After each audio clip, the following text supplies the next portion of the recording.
الحمد لله رب العالمين نحمده ونستعينه ونؤمن به ونتوكل عليه ونعوذ بالله من شرور أنفسنا ومن سيئات أعمالنا من يهده الله فلا مضل له ومن يضلله فلن تجد له وليا مرشدا اللهم صل على محمد وعلى آل محمد كما صليت على إبراهيم وعلى آل إبراهيم اللهم بارك على محمد وعلى آل محمد كما باركت على إبراهيم وعلى آل إبراهيم في العالمين إنك حميد مجيد ألا إن خير الهدي كتاب الله وخير الهدي هدي محمد صلى الله عليه وسلم وشر الأمور محدثاتها وكل محدثة بدعة وكل بدعة ضلالة وكل ضلالة في النار رب اشرح لي صدري ويسر لي أمري واحلل عقدة من لساني يفقه قولي أيها الناس أوصيكم وإياي أولا بتقوى الله يا أيها الذين آمنوا اتقوا الله حق تقاته ولا تموتن إلا وأنتم مسلمون أعوذ بالله من الشيطان الرجيم بسم الله الرحمن الرحيم وما كان المؤمنون لينفروا كافة فلولا نفر من كل فرقة منهم طائفة ليتفقهوا في الدين ولينذروا قومهم إذا رجعوا إليهم لعلهم يحذرون ബഹുമാന്യരായ സത്യവിശ്വാസികളെ വിശ്വാസിനികളെ, ജീവിതത്തിലെ എല്ലാ മേഖലകളിലും അള്ളാഹുവിൻ്റെ വിധികളും വിലക്കുകളും പാലിച്ചുകൊണ്ട് അള്ളാഹുവെ സൂക്ഷിച്ചുകൊണ്ട് മുത്തഖീങ്ങളായി ജീവിക്കുവാൻ ആദ്യമായി എന്നോടും അനന്തരം നിങ്ങളോടും ഉപദേശിക്കുകയാണ്. എല്ലാവരോടുമായി ആദ്യമായി തഖ്വ കൊണ്ട് വസിയ്യത്ത് ചെയ്യുകയാണ്. അല്ലാഹു തആല നമുക്ക് എല്ലാവർക്കും തഖ്വയും ഈമാനുമുള്ള ജീവിതം നൽകി അനുഗ്രഹിക്കുമാറാവട്ടെ. ബഹുമാന്യരായ സഹോദരങ്ങളെ, സഹോദരിമാരെ, ഇസ്ലാമിക ചരിത്രത്തിലെ മുജദ്ദിദുകളുടെ മാതൃകകളാണ് കഴിഞ്ഞ 2 ആഴ്ചകളിലായി നാം വിശദീകരിച്ചു കൊണ്ടിരിക്കുന്നത്. ഉമർ ഇബ്നു അബ്ദുൽ അസീസ് റളിയല്ലാഹു അൻഹു, ഇമാം അബൂ ഹനീഫ റഹ്മത്തുള്ളാഹി അലൈഹി, ഇവരുടെ എല്ലാം ചരിത്രം നാം കഴിവിൻ്റെ പരമാവധി വിശദീകരിച്ചു. ഇമാം ഷാഫിഈ റഹ്മത്തുള്ളാഹി അലൈഹിയുടെ ചരിത്രമാണ് ഇന്ന് നമുക്ക് വിശദീകരിക്കാനുള്ളത്. അള്ളാഹു പറയാനും കേൾക്കാനും അതനുസരിച്ച് പ്രവർത്തിക്കാനും നമുക്ക് തൗഫീഖ് നൽകി അനുഗ്രഹിക്കുമാറാവട്ടെ.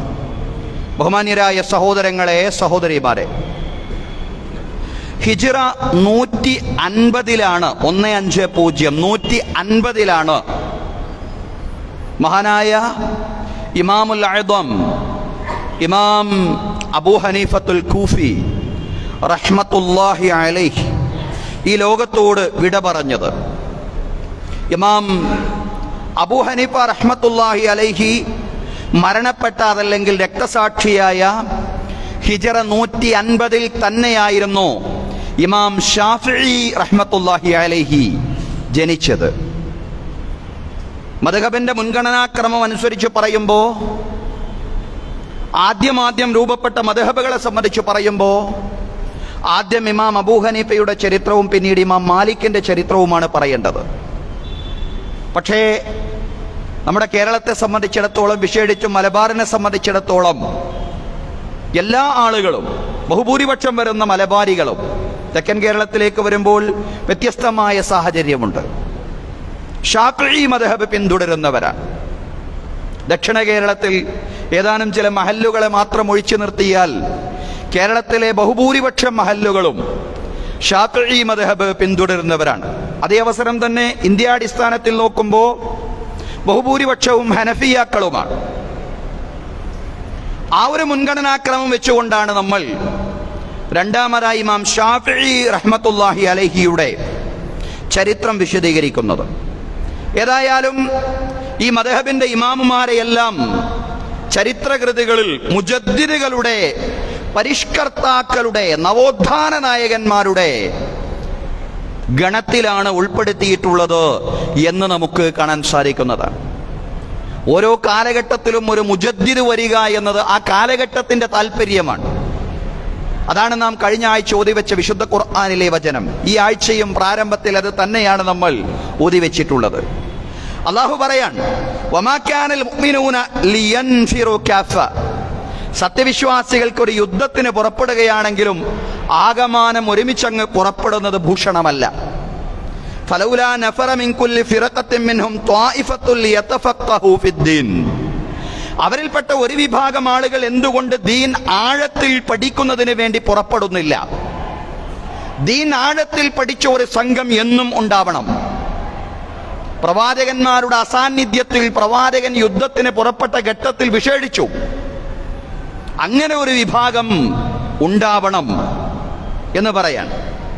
ലിയതഫഖഹു ഫിദ്ദീനി വലിയുൻദിറു ഖൗമഹും, അവരുടെ ദൗത്യം എന്താണെന്ന് വിശദീകരിക്കുകയാണ്. പിന്നീട് ദീനവർ ആഴത്തിൽ പഠിക്കുകയും അവരുടെ ജനതയ്ക്ക് അവർ മുന്നറിയിപ്പ് നൽകുകയും ചെയ്യേണ്ടതുണ്ട്. ഇദാ റജഉ ഇലൈഹിം, ഈ ആളുകളെല്ലാം യുദ്ധം കഴിഞ്ഞ് മടങ്ങി വന്നാൽ അവർക്ക് മുന്നറിയിപ്പ് നൽകാൻ ഉതകുന്ന പണ്ഡിതന്മാർ ഉണ്ടാവണം. ലഅല്ലഹും യഹ്ദറൂൻ, അവർ ജാഗ്രത കൈകൊള്ളുന്നതിന് വേണ്ടിയാണത്.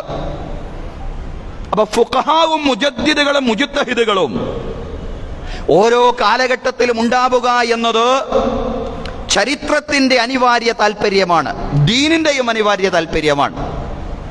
അതുകൊണ്ടാണ് പ്രവാചകൻ തിരുമേനി സല്ലല്ലാഹു അലൈഹി വസല്ലമയും പറഞ്ഞത്, മയ്യുരിദില്ലാഹു ബിഹി ഖൈറൻ യുഫഖിഹു ഫിദ്ദീൻ, അല്ലാഹു ആരിലെങ്കിലും നന്മ ഉദ്ദേശിക്കുന്നുവെങ്കിൽ അയാളെ ദീനിൽ അവഗാഹമുള്ളയാളാക്കി മാറ്റും. സമൂഹത്തിന് ദീനീ നേതൃത്വം നൽകാൻ കഴിയുന്ന, സമൂഹത്തിന് ഇജ്തിഹാദും തജ്ദീദും നിർവഹിക്കാൻ കഴിയുന്ന വലിയ പണ്ഡിതന്മാരാക്കി അങ്ങനെയുള്ള ആളുകളെ അള്ളാഹു, നന്മ ഉദ്ദേശിക്കുന്നവരെ അള്ളാഹു മാറ്റുമെന്ന് പ്രവാചകൻ സല്ലല്ലാഹു അലൈഹി വസല്ലം വിശദീകരിക്കുകയാണ്. അങ്ങനെ ദീനിൽ ആഴത്തിൽ വിജ്ഞാനം നേടിയിട്ടുള്ള മുജദ്ദിദുകളുടെ ചരിത്രം പഠിക്കുമ്പോൾ ഈ ഉമ്മത്തിന് വെളിച്ചം ലഭിക്കുന്ന, മാതൃക ലഭിക്കുന്ന ധാരാളം കാര്യങ്ങൾ അതിലുണ്ട്. അതുകൊണ്ടാണ് ആ ചരിത്രം ഒരു സീരിയലായി, ഒരു തുടർച്ചയായിട്ട് നമ്മൾ വിശദീകരിക്കുന്നത്. മഹാനായ ഉമർ ഇബ്നു അബ്ദുൽ അസീസ് റളിയല്ലാഹു അൻഹു, പിന്നീട് നമ്മൾ പറഞ്ഞു ഇമാം അബൂ ഹനീഫത്തുൽ കൂഫി റഹ്മത്തുള്ളാഹി അലൈഹി. മൂന്നാമത്തെ ചരിത്രം ഇമാം മുഹമ്മദ് ഇബ്നു ഇദ്രീസ് ശാഫിഈ റഹ്മത്തുള്ളാഹി അലൈഹി. ഇമാം ശാഫിഈ എന്ന് നമ്മൾ ചുരുക്കപ്പേരിൽ വിളിക്കുന്ന മഹാനായ പണ്ഡിതൻ ഒരു മുജദ്ദിദാണ്. അദ്ദേഹത്തിന്റെ ശിഷ്യൻ ഇമാം അഹ്മദ് ഇബ്നു ഹംബൽ, മദ്ഹബിന്റെ തന്നെ മറ്റൊരു ഇമാമാണ്. അദ്ദേഹത്തിന്റെ ചരിത്രം ഒരു ഖുതുബയിൽ നമ്മൾ സവിസ്തരം പ്രതിപാദിക്കും. ഇമാം അഹ്മദ് ഇബ്നു ഹംബൽ ഇമാം ശാഫിഈ റഹ്മത്തുള്ളാഹി അലൈഹിയെ സംബന്ധിച്ച് പറയാൻ, അദ്ദേഹം ഒരു മുജദ്ദിദായിരുന്നു. ഓരോ കാലഘട്ടത്തിലും ഈ ദീനിന് നായകത്വം നൽകാൻ അല്ലാഹു നവോത്ഥാന നായകന്മാരെ നിയോഗിക്കുന്നതാണ്. അതിൽപ്പെട്ട ഒരാളായിരുന്നു ഉമർ ഇബ്നു അബ്ദുൽ അസീസ് റളിയല്ലാഹു അൻഹു എങ്കിൽ ഇമാം അഹ്മദ് ഇബ്നു ഹംബലിന്റെ വിശദീകരണമാണ്. അദ്ദേഹം പറയാണ്, ഇമാം ശാഫിഈയെ ഞാൻ വിലയിരുത്തുന്നത് മുജദ്ദിദുകളിൽ ഒരാളായിട്ടാണ്. ഇമാം അഹ്മദ് ഇബ്നു ഹംബലിന്റെ വിശദീകരണമാണ്. ഇമാം ശാഫിഈയെ നമ്മൾ വെറുതെ വിശദീകരിക്കുന്നതല്ല, മഹാന്മാരായ പണ്ഡിതന്മാര് തന്നെ മുജദ്ദിദുകളിൽ ഒരാളായിട്ട് ഇമാം ശാഫിഈ റഹ്മത്തുള്ളാഹി അലൈഹിയെ പലയിടത്തും വിശദീകരിക്കുന്നതായിട്ട്, പലയിടത്തും വ്യക്തമാക്കുന്നതായിട്ട് നമുക്ക് കാണാൻ സാധിക്കുന്നതാണ്. സഹോദരങ്ങളെ, ഇമാം ശാഫിഈ അത്തരക്കാരിൽ ഒരാളായിരുന്നുവെങ്കിൽ ആ ശാഫിഈ റഹ്മത്തുള്ളാഹി അലൈഹി അദ്ദേഹത്തിന്റെ ചരിത്രം പഠിക്കേണ്ടതാണ്. റസൂലുള്ളാഹി സ്വല്ലല്ലാഹു അലൈഹി വസല്ലമയുടെ ഗോത്രമായ ഖുറൈശി ഗോത്രത്തിൽ പ്രവാചകന്റെ അതേ വംശപരമ്പരയിൽ തന്നെയായിരുന്നു ഇമാം ഷാഫിഈ റഹ്മത്തുള്ളാഹി അലൈഹിയുടെ ജനനം. അബ്ദുമനാഫിന്റെ വംശപരമ്പരയിലാണ് ഇമാം ഷാഫിഈയും ജനിച്ചത് റഹ്മത്തുള്ളാഹി അലൈഹി. ചെറുപ്പത്തിൽ തന്നെ പ്രവാചകൻ സല്ലല്ലാഹു അലൈഹി വസല്ലമയെ ഇമാം ഷാഫിഈ സ്വപ്ന ദർശനം നടത്തിയെന്ന് ഇമാം ഷാഫിഈയുമായി ബന്ധപ്പെട്ട ഉദ്ധരണികളിൽ കാണാൻ സാധിക്കുന്നതാണ്. പ്രവാചകനെ കിനാവ് കണ്ടു, സ്വപ്നം കണ്ടു. മഹാനായ ഇമാം ഷാഫിഈ റഹ്മത്തുള്ളാഹി അലൈഹി. ഇമാം ഷാഫിഈയോട് പ്രവാചകൻ ചോദിച്ചു, താങ്കൾ ആരാണ്? മൻ അൻത്, താങ്കൾ ആരാണ്? മിൻ റഹ്തിക യാ റസൂലല്ലാഹ്, പ്രവാചകരെ അങ്ങയുടെ അതേ കബീലയിൽപ്പെട്ട, അങ്ങയുടെ അതേ ഗോത്രത്തിൽപ്പെട്ടയാളാണ് ഞാൻ, ഖുറൈശി ഗോത്രത്തിൽപ്പെട്ടയാളാണ് ഞാൻ. ഇമാം ഷാഫിഈ റഹ്മത്തുള്ളാഹി അലൈഹി ഇത് പറഞ്ഞപ്പോ പ്രവാചകൻ സല്ലല്ലാഹു അലൈഹി വസല്ലം രണ്ടാമതായി പറഞ്ഞത് ഉദ്നു മിന്നി, നീ എന്നോട് അടുത്ത് നിൽക്കുക എന്ന് പറഞ്ഞ് ഇമാം ഷാഫിഈ റഹ്മത്തുള്ളാഹി അലൈഹിയെ ചേർത്തി നിർത്തുകയും ഇമാം ഷാഫിഈ റഹ്മത്തുള്ളാഹി അലൈഹിക്ക് ബറക്കത്തിന് വേണ്ടി പ്രാർത്ഥിക്കുകയും ചെയ്തു വന്ന അവിടെ മുതൽ ഇമാം ഷാഫിഈ റഹ്മത്തുള്ളാഹി അലൈഹിക്ക് ഖുർആനും ഹദീസും കവിതയുമെല്ലാം പെട്ടെന്ന് മനപ്പാടമാകുന്ന ഒരവസ്ഥാവിശേഷം അദ്ദേഹത്തിന്റെ ജീവിതത്തിൽ ഉണ്ടായി എന്ന് ഇമാം ഷാഫിഈ റഹ്മത്തുള്ളാഹി അലൈഹിയിൽ നിന്ന് തന്നെ ഒരു ഉദ്ധരണി നമുക്ക് കാണാൻ സാധിക്കുന്നതാണ്. സഹോദരങ്ങളെ, ഇമാം ഷാഫിഈ റഹ്മത്തുള്ളാഹി അലൈഹിയുടെ പൂർവ്വപിതാക്കളിൽ 4 പേര് സ്വഹാബികളാണ്, 4 പേര് താബിയുകളുമാണ്. അതാണ് അദ്ദേഹത്തിന്റെ ചരിത്രത്തിൽ പ്രാഥമികമായി നമ്മൾ മനസ്സിലാക്കേണ്ടത്. അദ്ദേഹം ജനിച്ചത് ഫലസ്തീനിലെ ഗസയിലാണ്. കുറച്ചുകൂടി കൃത്യമായി പറഞ്ഞാൽ ഇന്ന് ഇസ്രയേലിന്റെ കൈവശമുള്ള അഷ്കലാലിലാണ്, അഷ്കലോൺ എന്നവർ പറയുന്ന അഷ്കലാലിനാണ്. ഒരുപാട് പണ്ഡിതന്മാർ അവിടെ ജനിച്ചവരാണ്. നമുക്കറിയാം, സ്വഹീഹുൽ ബുഖാരിയുടെ ഷറഹായിട്ടുള്ള ഫത്ഹുൽ ബാരി രചിച്ചിട്ടുള്ള ഇബ്നു ഹജറുൽ അസ്ഖലാനി, അദ്ദേഹത്തിന്റെ പേരിന്റെ കൂടെ തന്നെ അസ്ഖലാനി എന്നാണ്. അസ്ഖലാനിൽ ജനിച്ച നിരവധി പണ്ഡിതന്മാരുണ്ട്. അഷ്കലോണിൽ ജനിച്ച മഹാനായ പണ്ഡിതനായിരുന്നു ഇമാം ഷാഫിഈ റഹ്മത്തുള്ളാഹി അലൈഹി. പിന്നെ അതെല്ലാം തന്നെ ഫലസ്തീന്റെ ഗസയുടെ ഭാഗമായിരുന്നു. അതുകൊണ്ടാണ് പല ചരിത്രകൃതികളിലും ഇമാം ഷാഫി എവിടെ ജനിച്ചു എന്ന് ചോദിച്ചപ്പോൾ ഗസയിൽ ജനിച്ചു എന്ന് പറയും. ഗസയിലെ അസ്ഖലാനിലായിരുന്നു ഇമാം ഷാഫിഈ റഹ്മത്തുള്ളാഹി അലൈഹിയുടെ ജനനം എന്ന് പറയുന്നത്. ഇമാം മുഹമ്മദ് ബിൻ ഇദ്രീസ് ഷാഫിഈ ജനിക്കുന്നതിന്റെ മാസങ്ങൾക്ക് മുമ്പ് തന്നെ അദ്ദേഹത്തിന്റെ പിതാവ് ഇദ്രീസ് മരണപ്പെട്ടു. മുഹമ്മദ് ബിൻ ഇദ്രീസാണ്. ഇദ്രീസിന്റെ പുത്രൻ ഷാഫിഈയാണ്. ജനിക്കുന്നതിന്റെ മാസങ്ങൾക്ക് മുമ്പ് തന്നെ പിതാവ് മരിച്ചു. കുഞ്ഞ് ജനിച്ചതോടുകൂടി കുഞ്ഞ് അനാഥനായി മാറി. കുഞ്ഞിന്റെ കുടുംബക്കാരെല്ലാം ജീവിക്കുന്ന ഖുറൈശികളാണല്ലോ, അവർ മുത്വലിബികളാണ്. അതിൽ തന്നെ അബ്ദുമനാഫിന്റെ വംശപരമ്പരയിൽപ്പെട്ട ആളുകളാണ്. എല്ലാവരും ജീവിക്കുന്നവരിൽ ഭൂരിപക്ഷം ആളുകളും ജീവിക്കുന്നത് മക്കയിലാണ്. അതുകൊണ്ട് മക്കയിലേക്ക് ആ കുടുംബത്തിന്റെ മാതാവിന്റെയും കുഞ്ഞിന്റെയും ജീവിതം പറിച്ചു നടാൻ ഇമാം ഷാഫിഈ റഹ്മത്തുള്ളാഹി അലൈഹിയുടെ മാതാവ് ഫാത്തിമ റളിയല്ലാഹു അൻഹാ തീരുമാനിക്കുകയായിരുന്നു. അങ്ങനെ അവർ മക്കയിലേക്ക് പുറപ്പെട്ടു. ഹാജിമാരുടെ, തീർത്ഥാടകരുടെ ഒരു സംഘത്തോടൊപ്പമായിരുന്നു അവരുടെ മക്കയിലേക്കുള്ള യാത്ര. ഒട്ടകക്കട്ടിലിൽ മാതാവിന്റെ മടിത്തട്ടിലിരുന്ന് ആ കുഞ്ഞ് എല്ലാ കാഴ്ചകളും നല്ലതുപോലെ ആസ്വദിക്കുന്നുണ്ട്. 2 വയസ്സുള്ള കുഞ്ഞാണെങ്കിലും കുറച്ചുകൂടി പക്വത കാണിച്ചിരുന്നു ആ കുഞ്ഞ് എന്നാണ്, വകതിരിവ് കാണിച്ചിരുന്നു ആ കുഞ്ഞ് എന്നാണ്. അതുകൊണ്ട് കാഴ്ചകളൊക്കെ നല്ലതുപോലെ 2 വയസ്സുള്ള കുട്ടിയെപ്പോലെയല്ല, കുറച്ചുകൂടി അതൊക്കെ കൃത്യമായിട്ട് ആസ്വദിക്കുകയും ആ രംഗങ്ങളെല്ലാം കാണുകയും ചെയ്തിരുന്നു ഇമാം ഷാഫിഈ റഹ്മത്തുള്ളാഹി അലൈഹി. അന്നത്തെ മുഹമ്മദ് എന്ന പേരുള്ള ആ ബാലൻ തന്റെ കുഞ്ഞു വിരലുകൾ കൊണ്ട് ഒട്ടകക്കട്ടിലിന്റെ വിരി അല്പം നീക്കി. സ്ത്രീകളാണ്, അതുകൊണ്ട് കൂടാരത്തിലാണ് യാത്ര ചെയ്തുകൊണ്ടിരിക്കുന്നത്. കുഞ്ഞ് ആ കൂടാരത്തിന്റെ ഒട്ടകക്കട്ടിലിന്റെ വിരി അല്പം നീക്കിയപ്പോ മരുഭൂമിയാകുന്ന പാരാവാരത്തെയാണ് ഫാത്തിമയ്ക്ക് കാണാൻ സാധിക്കുന്നത്. ഫാത്തിമയുടെ മനസ്സിലേക്ക് ഒരു ഓർമ്മ വന്നു. ചരിത്രത്തിൽ നിന്നുള്ള ഒരു ഓർമ്മയായിരുന്നു അത്. 1000 ആണ്ടുകൾക്ക് മുമ്പ് ഈ കുഞ്ഞിനെ പോലുള്ള ഒരു കുഞ്ഞു ബാലൻ ഇതുപോലെ മരുഭൂമിയിലൂടെ മക്കയിലേക്ക് യാത്ര ചെയ്തിരുന്നു. അതായിരുന്നു, ആ രംഗമായിരുന്നു ഫാത്തിമ റളിയല്ലാഹു അൻഹ ഓർത്തത്. ഇബ്രാഹിം നബി അലൈഹിസ്സലാമയുടെ ഓമന പുത്രനായ ഇസ്മായിൽ നബി അലൈഹിസ്സലാം അനാഥനായിട്ടായിരുന്നില്ല. ഇസ്മായിലിന്റെ കൊച്ചുകുഞ്ഞായിരുന്ന ഇസ്മായിലിന്റെ യാത്ര സനാതൻ തന്നെയായിരുന്നു. ഇസ്മായിലിന്റെ കൂടെ ഇസ്മായിലിന്റെ പിതാവ് ഇബ്രാഹിം ഉണ്ടായിരുന്നു. അതുപോലെ തന്നെ ഇസ്മായിലിന്റെ മാതാവ് ഹാജറയും ഉണ്ടായിരുന്നു. അവരുടെ 2 പേരുടെയും കൂടെ തന്നെയായിരുന്നു ആ യാത്ര. പക്ഷേ ആ യാത്ര ചെയ്തുകൊണ്ട് അവർ എത്തിപ്പെട്ടത് മക്കയിലാണ്. ജനവാസവും ജലസ്രോതസ്സുകളുമില്ലാത്ത മക്ക. ഇസ്മായിലിന്റെ വരവോടുകൂടി ജലം നിറഞ്ഞ, ജനങ്ങൾ നിറഞ്ഞ പ്രദേശമായി മാറി. ഇസ്മായിൽ ഒരു പുതിയ ചരിത്രം സൃഷ്ടിച്ചു. ഇസ്മായിൽ പുതിയൊരു നാഗരികത സൃഷ്ടിച്ചു. തന്റെ കയ്യിലുള്ള ഈ കൈക്കുഞ്ഞും ചരിത്രത്തെ മാറ്റിമറിക്കണമെന്ന പ്രതീക്ഷയോടുകൂടിയായിരുന്നു, ചരിത്രത്തെ മാറ്റിമറിക്കുമെന്ന ശുഭാപ്തി വിശ്വാസത്തോടു കൂടിയായിരുന്നു ഫാത്തിമ എന്ന പേരുള്ള ആ മാതാവിന്റെ ഒട്ടകക്കട്ടിലിൽ, ആ കൂടാരത്തിൽ മക്കയിലേക്കുള്ള അവരുടെ യാത്ര എന്ന് പറയുന്നത്. സഹോദരങ്ങളെ, മക്കയിലെത്തിയ ശേഷം ഫാത്തിമ തന്റെ ഗോത്രമായ അസദ് ഗോത്രത്തോടൊപ്പം താമസമാക്കി എന്നാണ് പറയുന്നത്.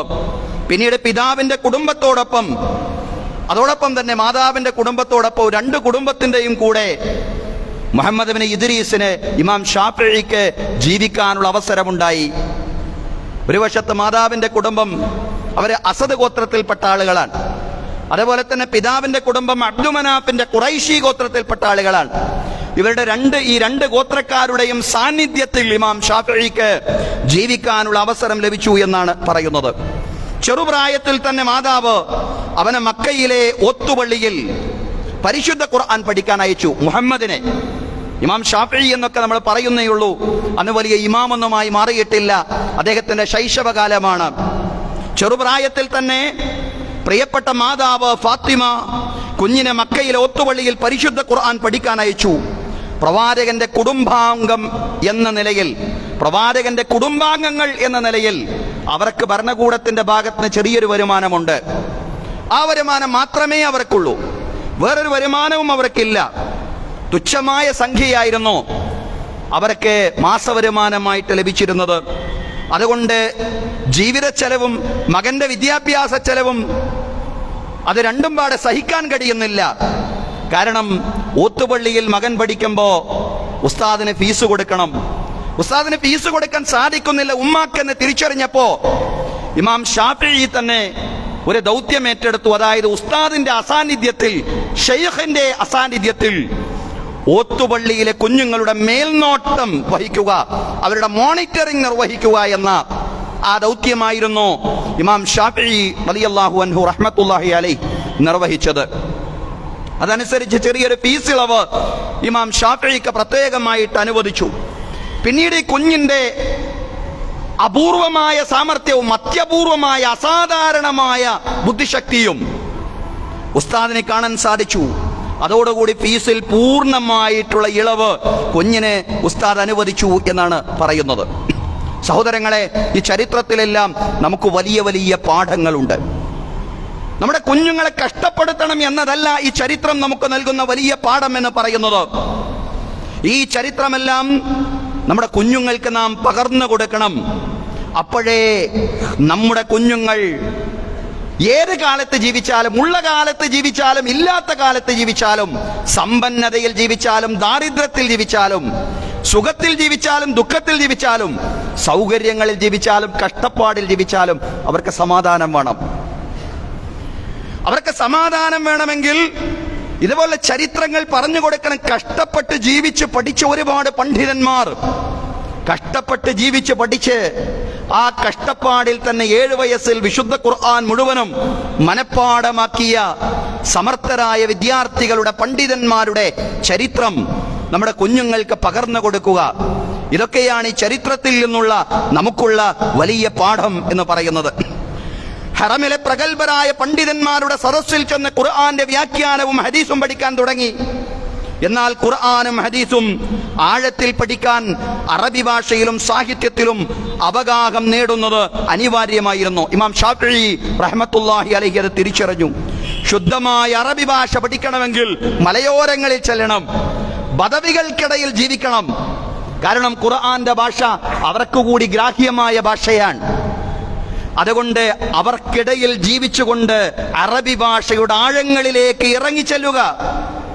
ഹുദൈൽ ഗോത്രത്തെയാണ് അദ്ദേഹം തെരഞ്ഞെടുത്തത്. വിശുദ്ധ ഖുർആന് 7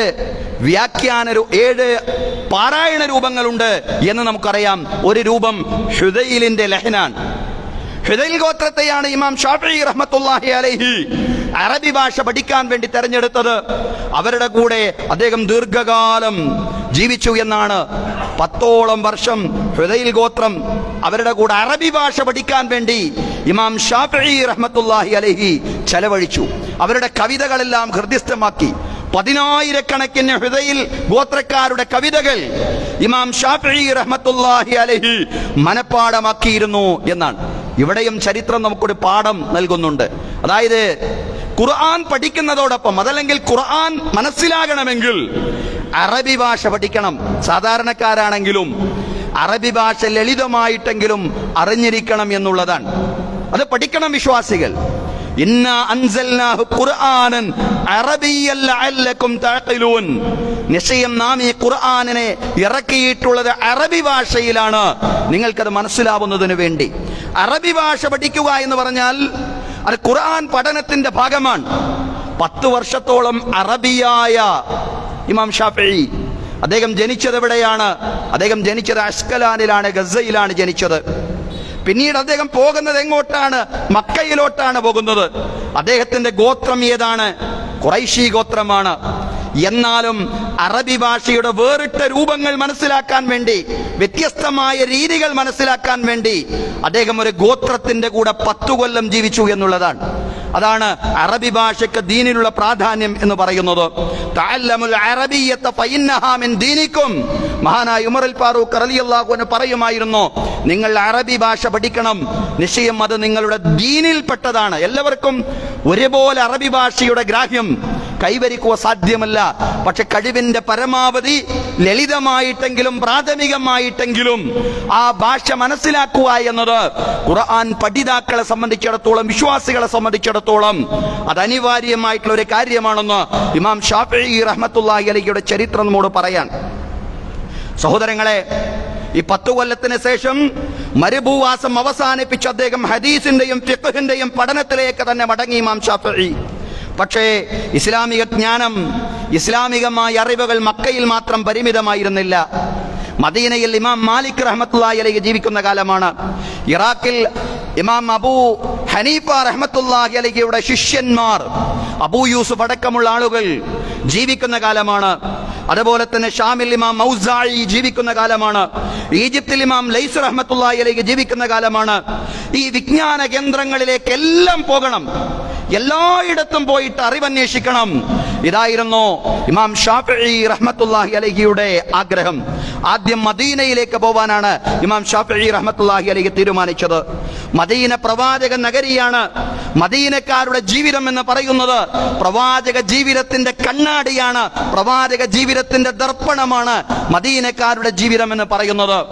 മദീനയിലെ അന്ന് ജീവിച്ചിരിക്കുന്ന ഏറ്റവും വലിയ പണ്ഡിതന്മാരിൽ ഒരാൾ ഇമാം മാലിക് റഹ്മത്തുള്ളാഹി അലൈഹിയാണ്. അദ്ദേഹത്തിന്റെ കർമ്മശാസ്ത്രത്തിന്റെ അടിസ്ഥാനം തന്നെ മദീനക്കാർക്ക് ലഭ്യമായ ഹദീസുകളാണ്. ഇമാം മാലിക്കിനെ കാണണം, ഇമാം മാലിക്കിന്റെ അടുക്കൽ നിന്ന് ഹദീസുകൾ പഠിക്കണം. മദീനക്കാർക്ക് ലഭ്യമായ ഹദീസുകൾ വിശേഷിച്ചും ഇമാം മാലിക്കിൽ നിന്ന് നുകരണം. മാതാവിന്റെ അടുക്കൽ ചെന്ന് ഇമാം ഷാഫിഈ റഹ്മത്തുള്ളാഹി അലൈഹി ഇമാം മാലിക്കിന്റെ അടുക്കലേക്ക് പോവാനുള്ള അനുമതി ചോദിച്ചു. ഉള്ളതെല്ലാം വിറ്റുപൊറുക്കി കിട്ടിയത് മകന്റെ കയ്യിൽ ഏൽപ്പിച്ച് ദരിദ്രയായ, അതോടൊപ്പം തന്നെ വിജ്ഞാന തൽപരയായിട്ടുള്ള മാതാവ് ഇമാം ഷാഫിഈയെ ഇമാം മാലിക്കിന്റെ അടുക്കലേക്ക് മദീനയിലേക്ക് പോവാൻ അനുമതി കൊടുത്തു എന്നുള്ളതാണ്. മക്കയിലെ ഗവർണറുടെ അടുക്കൽ ചെന്ന് ഇമാം മാലിക്കിന് ഒരു ശുപാർശ കത്ത് വാങ്ങുക എന്നതായിരുന്നു ആദ്യം ഇമാം ഷാഫിഈ റഹ്മത്തുള്ളാഹി അലൈഹി ചെയ്തത്. പക്ഷേ മക്കയിലെ ഗവർണർക്കറിയാം ഇമാം മാലിക് അന്തസ്സുള്ള, പ്രതാപമുള്ള ഒരു പണ്ഡിതനാണ്. അദ്ദേഹത്തിന് നേരിട്ടൊരു കത്തെഴുതാൻ സാധിക്കില്ല. അതുകൊണ്ട് മദീനയിലെ ഗവർണർക്കാണ് അദ്ദേഹം കത്തെഴുതിയത്. ഇതാ ഒരു കുഞ്ഞ് വരുന്നുണ്ട് പഠിക്കാൻ. ഇമാം മാലിക്കിന്റെ അടുക്കലേക്ക് പഠിക്കാൻ ഒരു കുഞ്ഞ് വരുന്നുണ്ട്, മുഹമ്മദ് വരുന്നുണ്ട്, മുഹമ്മദ് ഇബ്നു ഇദ്രീസ് ഷാഫിഈ വരുന്നുണ്ട്. മദീനയിലെ ഗവർണർക്കാണ് കത്തെഴുതിയത്. മദീനയിലെ ഗവർണറുടെ അടുക്കലേക്ക് കത്തുമായിട്ട് ഇമാം ഷാഫിഈ റഹ്മത്തുള്ളാഹി അലൈഹി ചെല്ലുകയാണ്. മദീനയിലെത്തിയ ഉടനെ റൗള ഷരീഫ് സിയാറത്ത് ചെയ്തതിനു ശേഷം മദീന ഗവർണറെ കണ്ടു. ഗവർണർ പറഞ്ഞു, മോനെ, മദീനയിൽ നിന്ന് നഗ്നപാതനായി മക്കയിലേക്ക് സഞ്ചരിക്കലാണ് ഇമാം മാലിക്കിന്റെ അടുക്കലേക്ക് പോകുന്നതിനേക്കാൾ പ്രയാസം. ഇമാം മാലിക്കിന്റെ അടുക്കൽ പോയിട്ട് ഒരു കാര്യം സാധിക്കുക എന്നൊക്കെ പറഞ്ഞാൽ അത് വലിയ പ്രയാസമുള്ള കാര്യമാണ്. ഇവിടുന്ന് മദീനയിൽ നിന്ന് മക്കയിലേക്ക് നഗ്നപാതനായിട്ട് സഞ്ചരിക്കലായിരിക്കും അതിനേക്കാൾ എളുപ്പം. ഇതൊക്കെ പറഞ്ഞപ്പോഴും ഇമാം ഷാഫിഈയുടെ സമ്മർദ്ദത്തിന്റെ ഭാഗമായി ഇമാം മാലിക് റളിയല്ലാഹു അൻഹുവിന്റെ അടുക്കലേക്ക് ഗവർണർ ഇമാം ഷാഫിഈയെ കൂട്ടിക്കൊണ്ടുപോവുകയായിരുന്നു. സഹോദരങ്ങളെ, ഇമാം മാലിക്കിനെ സന്ദർശിക്കുകയാണ്. ഇമാം മാലിക്കിന്റെ വീട്ടിൽ ചെന്ന് വാതിൽ മുട്ടി. കുറെ നേരം കാത്തിരുന്ന ശേഷം ഒരു ചെറിയ പെൺകുട്ടി പുറത്തോട്ട് വന്നു എന്നാണ്. വാതിൽ തുറന്നു. നിങ്ങൾ ആരാണെന്ന് ചോദിച്ചു. ആ പെൺകുട്ടി ചോദിച്ചപ്പോ അവര് പറഞ്ഞു, മദീന ഗവർണറാണ് വന്നിട്ടുള്ളത്. മദീന ഗവർണറാണെന്ന് പറഞ്ഞപ്പോഴൊന്നും ഇമാം മാലിക്കിന് ഒരു ഇളക്കവുമില്ല. അധികാരികളുടെ മുമ്പിൽ ഓച്ചാനിച്ച് നിൽക്കുന്നവരുമല്ല അവർ. അതുകൊണ്ടാണ് അവര് പറഞ്ഞു, ആ പെൺകുട്ടി ഇങ്ങനെ മദീന ഗവർണർ വന്നിട്ടുണ്ട് എന്ന് വീട്ടിനകത്ത് ചെന്ന് പറഞ്ഞപ്പോ ഇമാം മാലിക് പറഞ്ഞു, അവരെ ഹദീസ് പഠിക്കാനാണെങ്കിൽ മസ്ജിദ് നബവിയിലേക്ക് വരാൻ പറ. ഇനി അതല്ല ഫത്വ ചോദിക്കാനാണെങ്കിൽ അവരുടെ ഫത്വ ഇങ്ങ് എഴുതി തന്നാൽ ആ ഫത്വയ്ക്കുള്ള മറുപടി കാലതാമസമില്ലാതെ നമ്മൾ അറിയിച്ചോളാം. ഈ മറുപടി അതല്ലെങ്കിൽ ഇമാം മാലിക്കിന്റെ മറുപടി ആ പെൺകുട്ടി പുറത്തു വന്നുകൊണ്ട് മദീനയിലെ ഗവർണറോടും അതുപോലെ തന്നെ ഇമാം ഷാഫിയോടും അറിയിക്കുകയായിരുന്നു. അപ്പോഴാണ് ഗവർണർ പറഞ്ഞത്, അല്ല, മക്കയിലെ ഗവർണറുടെ ഒരു കത്തുമായിട്ടാണ് വന്നിട്ടുള്ളത്. ഇമാം മാലിക്കിന്, ഇമാം ദാരിൽ ഹിജ്റ ഇമാം മാലിക് റളിയല്ലാഹു അൻഹുവിന് മക്കയിലെ ഗവർണറുടെ ഒരു കത്തുണ്ട് എന്നറിയിക്കണം. ഇത് കേട്ടപ്പോൾ പുറത്തു വന്ന ആ കത്തൊന്ന് വായിച്ചു നോക്കി. കത്ത് വായിച്ചു നോക്കിയതിനു ശേഷം കത്ത് വായിച്ച് പിച്ചി ചീന്തി കളയുകയാണ്. കാരണം ഇമാം മാലിക് റളിയല്ലാഹു അൻഹുവിനെ രോഷാകുലനാക്കുന്ന ഒരു കാര്യമായിരുന്നു അതിൽ. ഒരു കുട്ടിക്ക് പഠിക്കാൻ വേണ്ടി ഗവർണറുടെ ശുപാർശയുമായിട്ട് വന്നിരിക്കുന്നു. ആ രീതിയിലാണ് ഇമാം മാലിക് റളിയല്ലാഹു അൻഹു ചിന്തിച്ചത്. അദ്ദേഹം ചോദിച്ചു, ഔസാറ ഇൽമു റസൂലില്ലാഹി സ്വല്ലല്ലാഹു അലൈഹി വസല്ലം യഖുദു ബിർറസാഇൽ, അല്ലാഹുവിന്റെ റസൂലിന്റെ അടുക്കൽ നിന്നുള്ള അറിവ് ശുപാർശകൾ കൊണ്ട് പഠിക്കേണ്ടുന്ന ഒരു അവസ്ഥയും ഒരു സാഹചര്യവും നാട്ടിൽ സംജാതമായോ? ഇമാം മാലിക് അദ്ദേഹം മദീനയിലെ മസ്ജിദ് നബവിയിൽ ഹദീസ് പഠിപ്പിക്കുന്നുണ്ട്, ഖുർആൻ പഠിപ്പിക്കുന്നുണ്ട്. അത് പൊതുവായിട്ട് എല്ലാവർക്കും കേൾക്കാനുള്ളതാണ്. അതാണ് ഇമാം മാലിക്കിന്റെ നിലപാട്. അതുകൊണ്ട് ഒരു കുട്ടിക്ക് പഠിക്കാൻ, ഒരാൾക്ക് പഠിക്കാൻ, റസൂലുള്ളാഹിന്റെ ഇൽമു നുകരാൻ ശുപാർശകൾ സ്വീകരിക്കേണ്ടുന്ന കാലമായി സമൂഹം മാറിയോ എന്ന് ചോദിച്ച് അസ്വസ്ഥനായിട്ടാണ് ഗവർണറുടെ കത്ത് അദ്ദേഹം പിച്ചിച്ചീന്തി കളഞ്ഞത്. സഹോദരങ്ങളെ, ഈ ഘട്ടത്തിൽ മദീനയിലെ ഗവർണറാകെ പരുങ്ങിപ്പോയി എന്നുള്ളതാണ്. പക്ഷേ ഇമാം ഷാഫി ഇടപെട്ടു. ഇമാം ഷാഫി റഹ്മത്തുള്ളാഹി അലൈഹി പറഞ്ഞു, അസ്ലഹക്കല്ലാഹ്, ഇമാം അവരുകളെ, അങ്ങയുടെ അവസ്ഥ അല്ലാഹു നന്നാക്കി തരട്ടെ. എന്നീ റജുലുൻ മുത്തലിബിയുൻ, ഞാൻ ഖുറൈശി ഗോത്രത്തിൽപ്പെട്ട ഒരു യുവാവാണ്.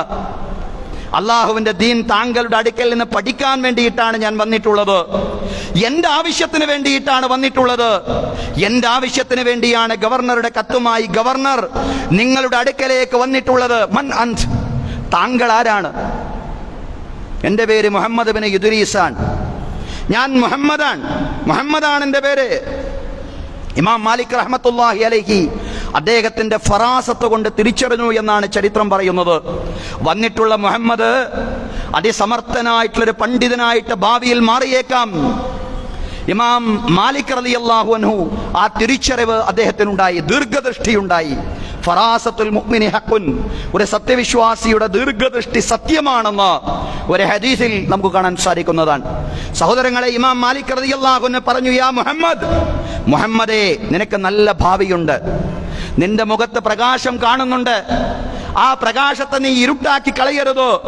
യാ മുഹമ്മദ് ഇത്തഖില്ലാഹ വത്തഖിൽ മആസി, മുഹമ്മദേ, നീ അല്ലാഹുവിനെ സൂക്ഷിക്കണം. നീ പാപങ്ങൾ ചെയ്യുന്നതിൽ നിന്ന് വിട്ടുനിൽക്കണം. നാളെ വരണം മോനെ, നിനക്ക് പഠിപ്പിച്ചു തരേണ്ടത് എന്താണെന്ന് വെച്ചാൽ കൊണ്ടുവരണം കൂടെ. പിറ്റേ ദിവസം ഇമാം ഷാഫിഈ റഹ്മത്തുള്ളാഹി അലൈഹി ഇമാം മാലിക് റളിയല്ലാഹു അൻഹുവിന്റെ അടുക്കലേക്ക് ചെന്നു. അദ്ദേഹത്തിന്റെ കൂടെ ഇമാം മാലിക്കിന്റെ മുവത്ത ഉണ്ട്. ആദ്യമായിട്ട് രേഖപ്പെടുത്തപ്പെട്ട ഹദീസ് ഗ്രന്ഥമാണ് മുവത്ത എന്ന് പറയുന്നത്. മുവത്തവും പിടിച്ചുകൊണ്ടാണ് ഇമാം ഷാഫിഈ റഹ്മത്തുള്ളാഹി അലൈഹി ഇമാം മാലിക്കിന്റെ അടുക്കലേക്ക് ചെല്ലുന്നത്. ഹിജ്റ 179 ഇമാം മാലിക് വഫാത്താവുന്നത് വരെ, ഇമാം മാലിക് മരണപ്പെടുന്നത് വരെ ഇമാം ഷാഫിഈ റഹ്മത്തുള്ളാഹി അലൈഹി ഇമാം മാലിക്കിന്റെ കൂടെ അരുമ ശിഷ്യനായി ജീവിച്ചു എന്നുള്ളതാണ്. പിന്നീട് ഇമാം മാലിക്കിന്റെ മാത്രമല്ല, വിവിധ രാജ്യങ്ങളിലെ വിവിധ പണ്ഡിതന്മാരുടെ ശിഷ്യത്വം മഹാനായ ഇമാം ഷാഫിഈ റഹ്മത്തുള്ളാഹി അലൈഹി സ്വീകരിച്ചു എന്നും നമുക്ക് ചരിത്രത്തിൽ കാണാൻ സാധിക്കുന്നതാണ്.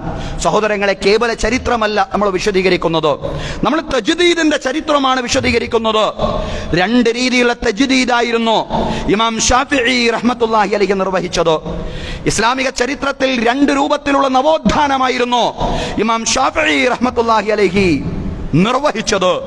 ഒന്ന് വൈജ്ഞാനികമായ നവോത്ഥാനമാണ്, അത്തജ്ദീദുൽ ഇൽമി, വൈജ്ഞാനികമായ നവോത്ഥാനം എന്ന് പറഞ്ഞാൽ ഹദീസ് നിഷേധ പ്രവണത വളരെയധികം ശക്തിപ്പെട്ട ഒരു കാലഘട്ടമായിരുന്നു ഇമാം ഷാഫിഈയുടെ കാലം എന്ന് പറയുന്നത്. ചിലർ ഹദീസിന്റെ പ്രാമാണികത തന്നെ നിഷേധിച്ചു. ഹദീസ് എന്ന് പറഞ്ഞ ഒന്ന് പ്രമാണത്തിലില്ല, ഖുർആൻ മാത്രം മതി എന്ന വാദവുമായിട്ട് ഒരു കൂട്ടം ആളുകൾ രംഗപ്രവേശം ചെയ്തു. ഖുർആനിൽ പരാമർശിക്കുന്ന കാര്യങ്ങളുടെ വിശദീകരണമല്ലാതെ സ്വതന്ത്രമായ നിയമനിർമ്മാണത്തിന് ഹദീസുകൾ അർഹമല്ല എന്നതായിരുന്നു മറ്റൊരു വാദഗതി. ഇങ്ങനെയുള്ള വാദഗതി ശക്തമായിട്ട് നിലനിൽക്കുന്ന കാലഘട്ടത്തിലാണ് വൈജ്ഞാനിക നവോത്ഥാനവുമായിട്ട് ഇമാമുന ഷാഫിഈ റഹ്മത്തുള്ളാഹി അലൈഹി രംഗപ്രവേശം ചെയ്യുന്നത്. ഈ ഒരു ഘട്ടത്തിൽ, ഈ ഒരു സന്ദർഭത്തിൽ സുന്നത്തിന്റെ പ്രാമാണികത യുക്തി അധിഷ്ഠിതമായും ഭദ്രമായും അതുപോലെ തന്നെ ആധികാരികമായും സ്ഥാപിച്ചുകൊണ്ട് ഇമാം ഷാഫിഈ റഹ്മത്തുള്ളാഹി അലൈഹി നടത്തിയ സംവാദങ്ങളും ചർച്ചകളും പഠനങ്ങളുമാണ് പിന്നീട് ശരിയായ ഹദീസുകളുടെ അടിത്തറയിൽ നിയമനിർദ്ധാരണത്തിന് സാധ്യതയൊരുക്കിയത് എന്ന് നമ്മൾ മനസ്സിലാക്കേണ്ടതുണ്ട്. ഇസ്ലാമിക കർമ്മശാസ്ത്രം ഹദീസ് എന്ന് പറയുന്ന ആധികാരിക പ്രമാണത്തെ ശരിയായ അർത്ഥത്തിൽ വ്യവസ്ഥാപിതമായിട്ട് പരിഗണിച്ചുകൊണ്ട് അത് നിലനിന്നതും സ്ഥാപിതമായതും ഇമാം ഷാഫിഈ റഹ്മത്തുള്ളാഹി അലൈഹിയുടെ രംഗപ്രവേശനത്തോടു കൂടിയായിരുന്നു, അദ്ദേഹത്തിന്റെ വൈജ്ഞാനിക നവോത്ഥാനത്തോടു കൂടിയായിരുന്നു. ഖബറുൽ വാഹിദ് അഥവാ ഏക റിപ്പോർട്ടർ വഴി നിവേദനം ചെയ്യപ്പെട്ട ഹദീസുകൾ, അവയുടെ പ്രാമാണികതയുമായിട്ട് ഉന്നയിക്കപ്പെട്ട ആ കാലഘട്ടത്തിൽ തന്നെ ഉന്നയിക്കപ്പെട്ട നിരവധി സംശയങ്ങൾ ഉണ്ടായിരുന്നു. ആ സംശയങ്ങൾക്കെല്ലാം വായടപ്പൻ മറുപടി നൽകാൻ ഇമാം ഷാഫിഈ റഹ്മത്തുള്ളാഹി അലൈഹിക്ക് സാധ്യമായി. എങ്ങനെയാണ് കിതാബിന്റെയും സുന്നത്തിന്റെയും ഇജ്മാഇന്റെയും ഖിയാസിന്റെയും അടിസ്ഥാനത്തിൽ എങ്ങനെയാണ് ഇസ്ലാമിക കർമ്മശാസ്ത്രം രൂപപ്പെടുന്നത്, ഇസ്ലാമിക കർമ്മശാസ്ത്രത്തിന്റെ പ്രമാണങ്ങൾ എന്തൊക്കെയാണ്, അതിന്റെ ഉസൂലുകൾ എന്തൊക്കെയാണെന്ന് വിശദീകരിച്ചുകൊണ്ട് റിസാല എന്ന് പറയുന്ന ഇസ്ലാമിക കർമ്മശാസ്ത്രത്തിന്റെ ആദ്യത്തെ അടിസ്ഥാന ഗ്രന്ഥം എഴുതി എന്നതും ഇമാം ഷാഫിഈയുടെ പ്രത്യേകതയാണ്. ഇമാം ഷാഫിഈയുടെ വൈജ്ഞാനികമായ നവോത്ഥാനം, ഇമാം ഷാഫിഈയുടെ തജ്ദീദുൽ ഇൽമിയെ സംബന്ധിച്ചാണ് നമ്മൾ പറഞ്ഞത്. സഹോദരങ്ങളെ, ഇമാം ഷാഫിഈയുടെ നവോത്ഥാനത്തിന്റെ രണ്ടാമത്തെ ഘട്ടം എന്ന് പറയുന്നത്, രണ്ടാമത്തെ ഇനം എന്ന് പറയുന്നത് അത്തജ്ദീദുൽ ഹറക്കി എന്നുള്ളതാണ്. ഇമാം ഷാഫിഈയുടെ പ്രാസ്ഥാനികമായിട്ടുള്ള നവോത്ഥാനമായിരുന്നു സഹോദരങ്ങളെ. ഇമാം ഷാഫിഈ രണ്ടാമതായിട്ട് ശ്രദ്ധ കേന്ദ്രീകരിച്ചത് ജുഡീഷ്യറിയെ നീതിപൂർവമാക്കുക എന്ന ആശയത്തിനാണ്. ജുഡീഷ്യറിയെ നീതിപൂർവമാക്കുക എന്ന ആശയത്തിലാണ് ഇമാം ഷാഫിഈ രണ്ടാമതായി ശ്രദ്ധ കേന്ദ്രീകരിച്ചത്. ഒന്ന് വൈജ്ഞാനിക നവോത്ഥാനം, ഹദീസ് നിഷേധത്തിന്റെ മുനയൊടിക്കുന്ന രീതിയിലുള്ള സംവാദങ്ങൾ, പഠനങ്ങൾ, ചർച്ചകൾ വളരെ വളരെ ഗൗരവത്തിലെടുക്കേണ്ടുന്ന കാര്യമാണ്. ഇന്നത്തെ കാലത്തും വളരെ ഗൗരവത്തിലെടുക്കേണ്ടുന്ന കാര്യമാണ്. സഹോദരങ്ങളെ, ഇസ്ലാമിന്റെ രണ്ടാമത്തെ പ്രമാണമായിട്ടുള്ള ഹദീസിനെ കൊച്ചാക്കുന്നവർ ഇന്നും സമൂഹത്തിൽ ധാരാളം പേരുണ്ട്. പുരോഗമനത്തിന്റെ മേലങ്കി അണിഞ്ഞുകൊണ്ട് ഞങ്ങൾക്ക് ഖുർആൻ മാത്രം മതി എന്ന് വാദിക്കുന്ന ആളുകൾ. തീർച്ചയായിട്ടും ഇവിടെ ഇമാം ഷാഫിഈ നമുക്കൊരു പ്രചോദനമായി മാറേണ്ടതുണ്ട്. ഹദീസിന്റെ പ്രാമാണികത വ്യക്തമായി കൃത്യമായി സമൂഹത്തിന്റെ മുമ്പിൽ തലമുറകൾക്ക് അവതരിപ്പിച്ചു കൊടുക്കാൻ. കാരണം ഹദീസില്ലാതെ ഖുർആനിന് വിശദീകരണമില്ല. സഹോദരങ്ങളെ, ഹദീസില്ലാത്ത ഇസ്ലാമിക ജീവിതമില്ല.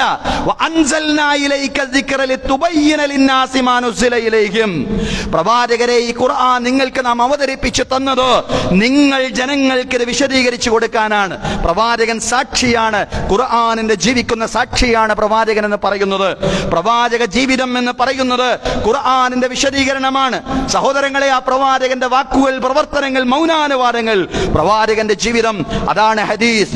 ആ ഹദീസിന്റെ പ്രാമാണികതയിൽ ഉറച്ചുകൊണ്ടുള്ള പ്രബോധന പ്രവർത്തനങ്ങൾ നിർവഹിക്കുവാൻ ഇമാം ഷാഫിഈയുടെ ചരിത്രം നമുക്ക് പ്രചോദനമാവണം. എന്നതോടൊപ്പം തന്നെ ഇമാം ഷാഫിഈയുടെ പ്രാസ്ഥാനികമായിട്ടുള്ള നവോത്ഥാനം അത്തജ്ദീദുൽ ഹറക്കി, ജുഡീഷ്യറിയെ നീതിപൂർവമാക്കുന്നതിന് വേണ്ടിയുള്ള അദ്ദേഹത്തിന്റെ പ്രവർത്തനങ്ങൾ. ഇമാം അബൂ ഹനീഫയുടെ ചരിത്രം പറയുമ്പോ ഇമാം അബൂ ഹനീഫ ഭരണകൂടത്തോട് സ്വീകരിച്ച തിരസ്കാരത്തിന്റെ ഒരു സമീപനമുണ്ട്. കഴിഞ്ഞ ആഴ്ച നമ്മളത് വിശദീകരിച്ചു. അത് അദ്ദേഹത്തിന്റെ ഇജ്തിഹാദായിരുന്നു. മുജ്തഹിദുകളായ പണ്ഡിതന്മാർ രാഷ്ട്രീയ വിഷയങ്ങളിലും വ്യത്യസ്തമായ നിലപാടുകളിൽ എത്തിച്ചേരുക സ്വാഭാവികമാണ്. പക്ഷേ ഇമാം ഷാഫിഈയുടെ നിലപാട് വ്യത്യസ്തമായിരുന്നു. അദ്ദേഹം ജുഡീഷ്യറിയുടെ ഭാഗമായി എന്നുള്ളത് തന്നെയാണ്. അദ്ദേഹം ചീഫ് ജസ്റ്റിസായി, യമനിലെ ചീഫ് ജസ്റ്റിസായി, യമനിലെ നജറാനിലെ ചീഫ് ജസ്റ്റിസായി മാറി ഇമാം ഷാഫിഈ റഹ്മത്തുള്ളാഹി അലൈഹി. ഖാദിൽ ഖുലാത്ത് പദവി. ഇമാം അബൂ ഹനീഫ ഏത് പദവിയാണോ തിരസ്കരിച്ചത്, ആ പദവിയെ പിന്നീട് അബൂ ഹനീഫയുടെ ശിഷ്യന്മാർ ഏറ്റെടുക്കുന്നുണ്ട്. അബൂ യൂസുഫ് ഏറ്റെടുക്കുന്നുണ്ട്. ഇമാം അബൂ യൂസുഫ് അത് ഭംഗിയായിട്ട് കൈകാര്യം ചെയ്യുന്നുണ്ട്. ഇമാം അബൂ യൂസുഫ് ഇസ്ലാമിക രാഷ്ട്രീയ സിദ്ധാന്തത്തിന്റെ അടിത്തറകൾ ലോകത്തിന്റെ മുമ്പിൽ അവതരിപ്പിക്കുന്ന പഠനങ്ങൾ അദ്ദേഹം മുന്നോട്ട് വെക്കുന്നുണ്ട്. അതുപോലെ തന്നെ ഇമാം ഷാഫിഈ റഹ്മത്തുള്ളാഹി അലൈഹിയും ഖാദിൽ ഖുലാത്തിന്റെ പദവി ഏറ്റെടുക്കുകയായിരുന്നു. ഹാറൂൻ റഷീദ് എന്ന് പറയുന്ന നല്ല ഭരണാധികാരി തന്നെയായിരുന്നു. പക്ഷേ ഹാറൂൻ റഷീദിന്റെ ഒരു ഗവർണർ ഉണ്ടായിരുന്നു, ഹമ്മാദ് എന്നാണ് ആ ഗവർണറുടെ പേര്. ആ ഹമ്മാദിന്റെ ഭരണമായിരുന്നു യമനിലെ നജറാനിൽ ഉണ്ടായിരുന്നത്. അതുകൊണ്ട് തന്നെ നജറാൻകാർക്ക് വലിയ പ്രയാസമാണ്. ക്രൂരനാണ്, അക്രമിയാണ് ഹമ്മാദ്. ഉപരിവർഗത്തിന്റെ ഭരണവർഗത്തിന്റെ താല്പര്യങ്ങൾക്കനുസരിച്ച് തുള്ളുന്ന ഒരു കോടതിയായിരുന്നു നജറാനിൽ ഉണ്ടായിരുന്നത്. നജറാനിലെ കോടതിയുടെ ചീഫ് ജസ്റ്റിസ് ഖാദിൽ ഖുലാത്ത് പദവിയാണ് ഇമാം ഷാഫിഈ റഹ്മത്തുള്ളാഹി അലൈഹിയുടെ ചുമലിൽ വന്നു ചേർന്നത്.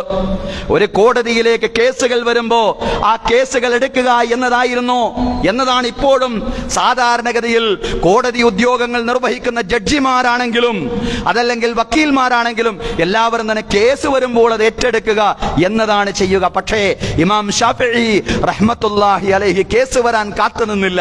കാരണം കേസുകൾ വരുന്ന ഭരണകൂടത്തിനെതിരായിരിക്കും, കേസുകൾ വരുന്ന ഗവർണർക്കെതിരായിരിക്കും. അതുകൊണ്ട് ഗവർണർക്കെതിരിൽ ഒച്ചയിടാനും കേസുകൾ നയിക്കാനും പ്രാപ്തിയുള്ള ശേഷിയുള്ള ഒരു ജനതയായിരുന്നില്ല അന്നത്തെ നജറാനിലെ പൗരസമൂഹം എന്ന് പറയുന്നത്. അവർക്ക് അതിനുള്ള ധീരതയുണ്ടായിരുന്നില്ല. ഇമാം ഷാഫിഈ റഹ്മത്തുള്ളാഹി അലൈഹി അതിനുള്ള ധീരത ഉണ്ടാക്കി കൊടുത്തു എന്നുള്ളതാണ്. അതിനാർജവമുള്ള പൗരസമൂഹമായി നജറാനിലെ ജനതയെ അദ്ദേഹം മാറ്റി എന്നുള്ളതാണ്. നിയമവാഴ്ചയെ ശക്തിപ്പെടുത്തുന്നതിൽ ഏറ്റവും വലിയ മാതൃകയായി ഇമാമുന മുഹമ്മദ് ബിൻ ഇദ്രീസ് ഷാഫിഈ റഹ്മത്തുള്ളാഹി അലൈഹി മാറി. ഏറ്റവും വലിയ മാതൃകയായി ഇമാം ഷാഫിഈ റഹ്മത്തുള്ളാഹി അലൈഹി മാറി. ജുഡീഷ്യൽ ആക്ടിവിസത്തിന്റെ റോൾ മോഡൽ എന്ന് വേണമെങ്കിൽ നമുക്ക് ഇമാം ഷാഫിഈയുടെ ചരിത്രത്തെ വിശദീകരിക്കാൻ സാധിക്കുന്നതാണ്. നീതി നിഷേധിക്കപ്പെട്ടവരെ അദ്ദേഹം സംഘടിപ്പിച്ചു, അദ്ദേഹം ഒരുമിച്ച് കൂട്ടി, എന്നിട്ട് അവരുടെ കേസുകൾ ഫയൽ ചെയ്തു. ഇതൊന്നും ഒരു ഖാദിൽ ഖുലാത്തിന്റെ പണിയല്ലെന്ന് ഇമാം ഷാഫിഈക്ക് നല്ലതുപോലെ അറിയാം. പക്ഷേ ഖാദിൽ ഖുലാത്ത് നേരെ ഇറങ്ങി വന്നുകൊണ്ട് ഭരണകൂടത്തിനെതിരെ ശബ്ദിക്കുവാൻ, ഭരണകൂടത്തിനെതിരെ അന്യായങ്ങൾ ബോധിപ്പിക്കേണ്ടതുണ്ടെങ്കിൽ അന്യായങ്ങൾ ബോധിപ്പിക്കാൻ ഗവർണർക്കെതിരെയും അതുപോലെ ഗവർണറുടെ ആശ്രിതർക്കെതിരെയും ബോധിപ്പിക്കാനുള്ള കേസുകൾ ബോധിപ്പിക്കാനുള്ള ധൈര്യം ചീഫ് ജസ്റ്റിസ് ഖാദിൽ ഖുലാത്ത് നൽകിയാൽ ആ ജനത മുന്നോട്ട് വരും. അവരെ മുന്നോട്ട് വന്നു. നീതിയും അനീതിയും വേർതിരിക്കുന്ന കൃത്യമായ വിചാരണകൾ അവിടെ നടന്നു. കോടതി ജനങ്ങളുടെ കോടതിയായി മാറി. ന്യായം പറയാനും നീതി ലഭിക്കാനും ഇമാം ഷാഫിഈയുടെ കോടതിയിൽ ചെന്നാൽ മതി എന്നുള്ള ഒരു ചിന്ത ആ ജനതക്കുണ്ടായി എന്നുള്ളതാണ്. വിചാരണയും വിധിയും നജറാനിൽ നീതിക്കായുള്ള രാഷ്ട്രീയമായി പരിവർത്തിതമായി. അത് കേവലം വിധിന്യായത്തിന്റെ സ്ഥലം മാത്രമല്ല, അത് ധർമ്മരാഷ്ട്രീയത്തിന്റെ, അത് സത്യരാഷ്ട്രീയത്തിന്റെ ഇടമായി നജറാനിലെ കോടതി മാറി എന്നുള്ളതാണ്. ഖിലാഫത്തു റാഷിദയുടെ കാലത്തെ അനുഭവങ്ങൾ നജറാനികൾക്ക് വീണ്ടും വീണ്ടും ആസ്വദിക്കാൻ ഇമാം ഷാഫിഈ റഹ്മത്തുള്ളാഹി അലൈഹി അവസരമൊരുക്കി കൊടുത്തു. ഇതിൽ രോഷാകുലരായ ചിലർ ഇമാം ഷാഫിഈയെ പറ്റി ഇല്ലാത്ത കാര്യങ്ങൾ പ്രചരിപ്പിച്ചു. അദ്ദേഹം ഷിയാ വിഭാഗത്തിലെ അലവികളുടെ കൂടെ ചേർന്ന് നിന്നുകൊണ്ട് ഭരണകൂടത്തിനെതിരെ കലാപം നടത്താൻ പ്രേരിപ്പിക്കുകയാണ് എന്ന രീതിയിലുള്ള കൃത്രിമമായ ആരോപണങ്ങൾ ഇമാം ഷാഫിഈ റഹ്മത്തുള്ളാഹി അലൈഹിക്കെതിരെ അദ്ദേഹത്തിന്റെ ഈ പ്രവർത്തനങ്ങളിൽ രോഷാകുലരായ ഗവർണറുടെ ആളുകൾ പറഞ്ഞു പരത്തി. കാരണം ചില ഘട്ടങ്ങളിൽ ഗവർണർ ഹമ്മാദിന് പോലും പ്രതിക്കൂട്ടിൽ കയറേണ്ടി വന്നു എന്നുള്ളതാണ്. തെറ്റിദ്ധരിച്ചു പോയ ഹാറൂൻ റഷീദ് ഇമാം ഷാഫിഈയെ പിടികൂടുകയും മുഹമ്മദ് ബിൻ ഇദ്രീസിനെ സിറിയയിലെ റഖ വരെ നടത്തിക്കൊണ്ടുപോയി എന്നുള്ളതാണ്. നജറാൻ മുതൽ സിറിയയിലെ റക്ക വരെ മുഹമ്മദ് ഇബ്നു ഇദ്രീസ് ശാഫിഈ എന്ന് പറയുന്ന ലോകം കണ്ട ചരിത്രം കണ്ട മഹാപണ്ഡിതനെ കയ്യിൽ ആമം വെച്ചുകൊണ്ട് ഹാറൂൻ റഷീദിന്റെ ആളുകൾ നടത്തിക്കൊണ്ടുപോയി എന്ന് ചരിത്രത്തിൽ കാണാൻ സാധിക്കുന്നതാണ്. സഹോദരങ്ങളെ, സഹോദരിമാരെ, ഇമാം ശാഫിഈ റഹ്മത്തുള്ളാഹി അലൈഹിയുടെ ചരിത്രം, അതിലൊക്കെ വലിയ പാഠമുണ്ട്. ജുഡീഷ്യൽ ആക്ടിവിസമാണ് ഗൗരവമുള്ള സംഗതി.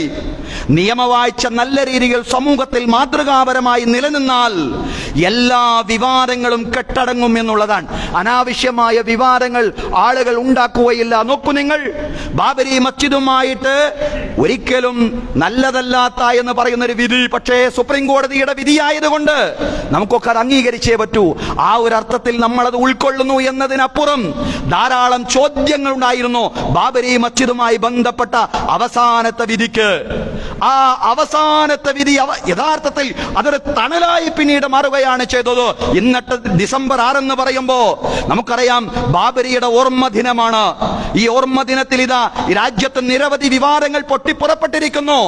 ബാബരിക്ക് ശേഷം നിരവധി പള്ളികൾ, ഗ്യാൻവാപ്പി പള്ളി, അതുപോലെ തന്നെ സമ്പൽ ഷാഹി ജുമാ മസ്ജിദുമായി ബന്ധപ്പെട്ട വിവാദങ്ങൾ, അതുപോലെ തന്നെ അജ്മീറുമായി ബന്ധപ്പെട്ട വിവാദങ്ങൾ, ഇതെല്ലാം സമൂഹത്തിൽ ഗൗരവത്തിൽ ചർച്ച ചെയ്യപ്പെട്ടുകൊണ്ടിരിക്കുകയാണ്. എന്തുകൊണ്ട് സംഭവിച്ചു എന്ന് ചോദിച്ചാൽ, വിധിന്യായത്തിൽ നിയമവാഴ്ചയിൽ സംഭവിച്ച ചില പാളിച്ചകളായിരുന്നു എന്ന് നമുക്ക് പറയേണ്ടി വരും. തീർച്ചയായിട്ടും നല്ല നിയമവാഴ്ച നിലനിൽക്കണം സമൂഹത്തിൽ. അതിനുള്ള പ്രചോദനമാണ് ഇമാം ഷാഫിഈ. വലിയ പരീക്ഷണങ്ങൾ അദ്ദേഹം ഏറ്റുവാങ്ങിയെങ്കിലും, വലിയ പ്രതിസന്ധികൾക്ക് അദ്ദേഹം ഇരയായി എങ്കിലും, ഇമാം ഷാഫിഈ റഹ്മത്തുള്ളാഹി അലൈഹി നിയമവാഴ്ചയ്ക്ക് വേണ്ടി, ജുഡീഷ്യൽ ആക്ടിവിസത്തിന് വേണ്ടി പ്രവർത്തിക്കുന്ന എല്ലാ ആക്ടിവിസ്റ്റുകൾക്കും ചരിത്രത്തിൽ വലിയൊരു പ്രചോദനമായി നിലനിൽക്കുന്നു എന്നുള്ളതാണ്. അതാണ് ഇമാം ഷാഫിഈ റഹ്മത്തുള്ളാഹി അലൈഹിയുടെ ചരിത്രം. ധാരാളം പറയാനുണ്ട്, ധാരാളം പഠിക്കാനുണ്ട്. ഇമാം ഷാഫിഈ റഹ്മത്തുള്ളാഹി അലൈഹി അദ്ദേഹത്തിന്റെ ചരിത്രത്തിൽ നിന്ന് മാതൃകയിൽ നിന്ന് ഇമാം ഷാഫിഈ അദ്ദേഹം പ്രകടിപ്പിച്ച പ്രതിപക്ഷ ബഹുമാനം, വിയോജിക്കുന്നവരോട് അദ്ദേഹം പ്രകടിപ്പിച്ച ആദരവ് എല്ലാം സമൂഹം പഠിക്കേണ്ടതാണ്. ഒരിക്കൽ കൂഫയിലെ പള്ളിയിൽ എത്തിപ്പെട്ടപ്പോ ഇമാം ഷാഫിഈ റഹ്മത്തുള്ളാഹി അലൈഹി അദ്ദേഹം സുബ്ഹ് നമസ്കാരം ഖുനൂത്ത് ഓതാതെ നിർവഹിക്കുകയാണ്. ഷാഫിഈ മദ്ഹബിൽ ഖുനൂത്ത് ഉള്ളതാണ് നമുക്കറിയാം. പക്ഷേ ഖുനൂത്ത് ഓതാതെ ഇമാം ഷാഫിഈ പ്രഭാത നമസ്കാരം നിർവഹിക്കുമ്പോ ശിഷ്യന്മാര് ചോദിക്കുന്നു, ഇമാമിനോട് ചോദിക്കുന്നു, എന്തേ ഇന്ന് അങ്ങനെ? ഇന്ന് നമ്മൾ നുഅ്മാൻ ഇബ്നു സാബിത്ത് റളിയല്ലാഹു അൻഹുവിന്റെ അബൂ ഹനീഫയുടെ മദ്ഹബിലേക്ക് മടങ്ങിയിരിക്കുന്നു.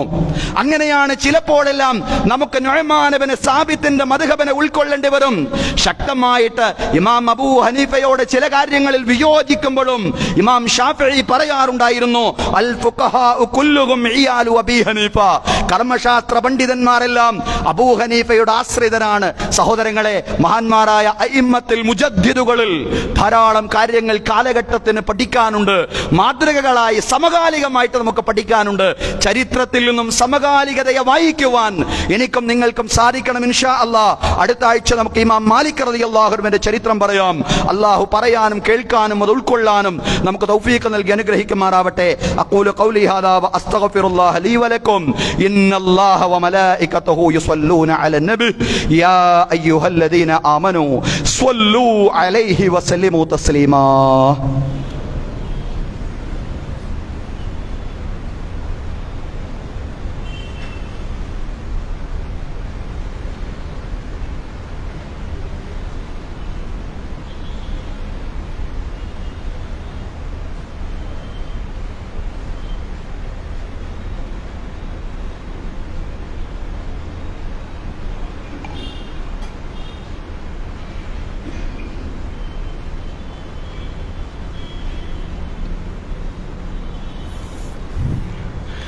الحمد لله رب العالمين والصلاة والسلام على الرسول الأمين محمد وعلى آله وصحبه أجمعين.